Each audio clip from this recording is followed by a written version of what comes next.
What is consciousness? Is it tied to neural activity like I always thought it was as a university professor in neuroscience? Or could consciousness exist without neurons? In most of these cases, during surgery, your eyes are taped shut.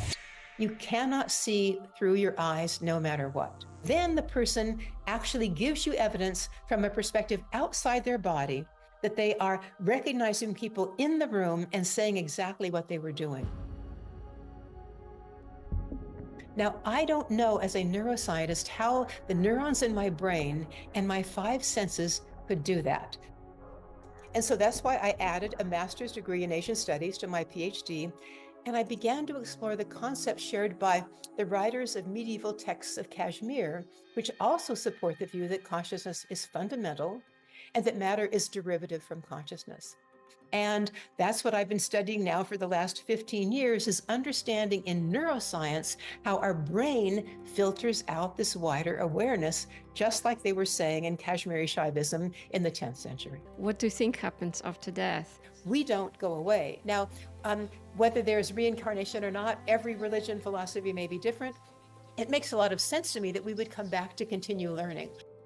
Ian Stevenson, University of Virginia, Jim Tucker at University of Virginia have done many, many studies looking at cases suggestive of reincarnation, and they look very, very credible. And I say that this is important because so many people in our society are afraid of the dying process and death.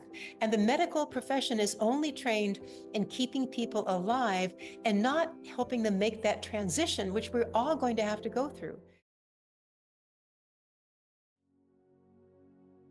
Because it encompassed this new aspect of understanding consciousness from this perspective that I call the first-person perspective, which I feel is so important in addition to looking at it from the scientific perspective. So I'm very thankful to be here.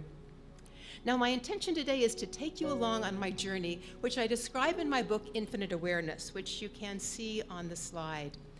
And it's a story about my being this rigorously trained neuroscientist who has an experience in meditation that puts a crack into my materialist worldview.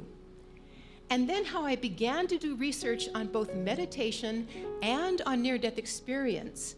And through this, I found new windows into the nature and the origin of consciousness.